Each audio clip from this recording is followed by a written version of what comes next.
हरि अनंत हरि कथा अनंता।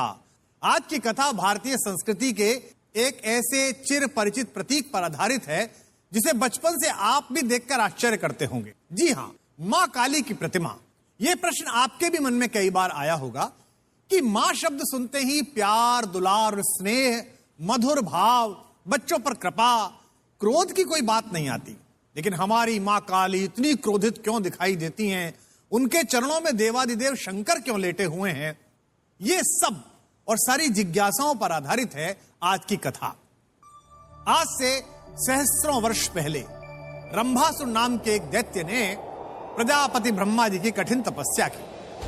कठोर तप करते करते जब बहुत वर्ष बीत गए तो आप तो जानते हैं कि ब्रह्मा जी सरल मना है, कोई तपस्या करे तो वरदान देते हैं। प्रकट हुए और कहा कि वत्स वरदान मांग। उसने तपाक से कहा, प्रभु मैं अमर होना चाहता हूं।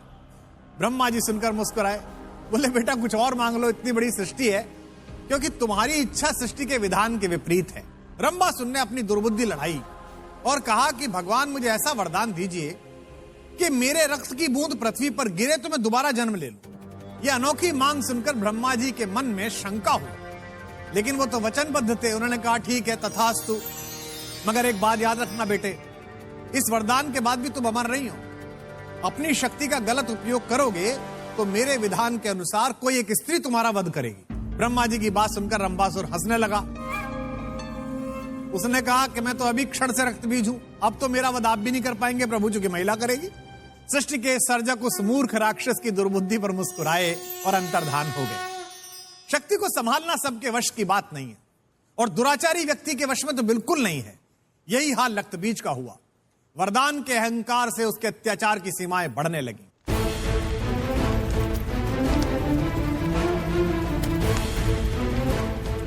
पूरी धरती पर सबको पराजित करने के बाद वह अपनी विराट सेना लेकर स्वर्ग की तरफ बढ़ा। स्वर्ग के देवताओं ने जब उसकी विशाल सेना देखी और उस विलक्षण वरदान का स्मरण आया तो हाहाकार मच गया। सब देवताओं ने मिलकर इंद्र से अनुरोध किया कि भाई आप हमारे राजा हैं, आप शस्त्र अस्त्र निकालिए। वो तो काम कर नहीं रहे, तो वज्र ही है, वज्र चलाइए और इसे समाप्त करिए। इंद्र ने उस पर वज्रपात किया, कई बार वज्रपात किया, उस पर कोई असर ही नहीं हुआ। हाँ, यह जरूर होता था कि उसके रक्त की कुछ बूंदें वज्रपात के बाद गिरती थी और उनसे नए रक्त बीज पैदा हो जाते थे, सेना और बड़ी हो जाती थी।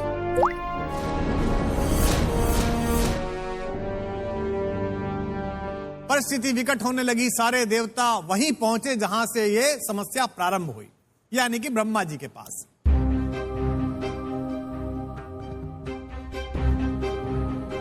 निरुपाय देवता लाचार होकर सृष्टि के स्वामी ब्रह्मा जी की शरण में खड़े हैं। ब्रह्मा जी ने पूछा कि भाई क्यों आए हो? तो सबने कहा कि प्रभु आपकी महिमा है, आप तो जानते हैं। ब्रह्मा जी को पूरा प्रसंग याद आया। उन्होंने कहा हाँ, वरदान तो दिया था पर अमरता का नहीं था। मैंने उसको कहा था कि अगर तू अनाचार करेगा तो कोई स्त्री तेरा वध करेगी, इसलिए तुम सब मिलकर अब महाशक्ति की आराधना करो। देवता आदिशक्ति की आराधना करने लगे। कठोर तपस्या के बाद आदिशक्ति मां दुर्गा के रूप में प्रकट हुई और देवताओं की सहायता करने के लिए उन्होंने रक्तबीज से युद्ध करने का निर्णय भी ले लिया। लेकिन फिर वही समस्या, रक्तबीज के रक्त की हर बूंद से एक नया रक्तबीज।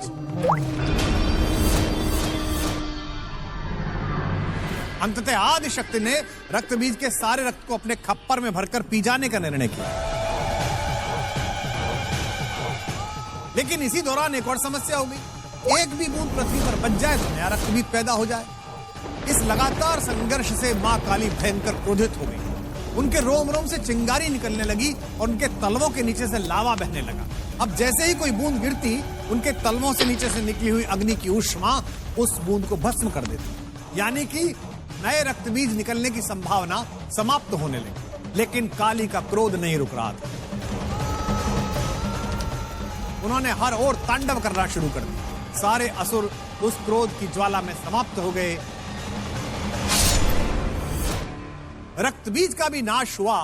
लेकिन कई बार आप जो काम करते हैं उसकी कंटिन्यूटी में, उस गुस्से में या उस प्रसन्नता में समय की सीमा से बाहर निकल जाते हैं। क्रोधित मां काली का तांडव भी उसी अवस्था से बाहर आ गया। अब वो रुक ही नहीं रही थी। देवताओं के लिए एक नई समस्या कि न रोका कैसे जाए। अब देवताओं ने देवादिदेव भगवान शंकर से प्रार्थना की। भगवान शंकर ने प्रार्थना सुनी और अंतर्धान हो गए।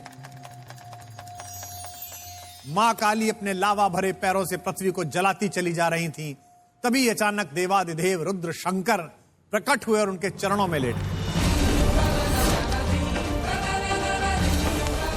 परम चेतना देवादिदेव भगवान को नीचे इस दशा में देखकर मां का सारा क्रोध समाप्त हुआ और उन्होंने उन्हें प्रणाम किया और सारी पृथ्वी विनाश से बच गई।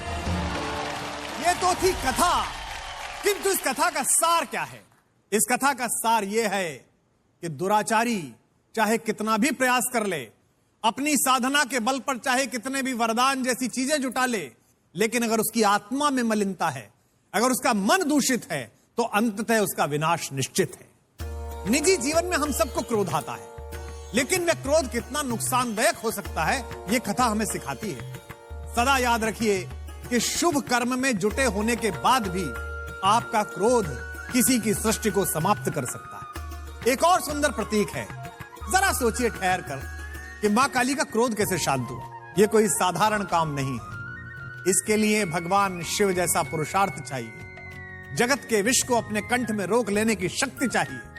और अगर आपके अंदर यही सात्विक शक्ति का अंश है, क्रोध को शांत करने की यही क्षमता है, तो आपका जीवन महादेव की प्रतिपल पूजा की तरह है, वंदित है, आदर्श है।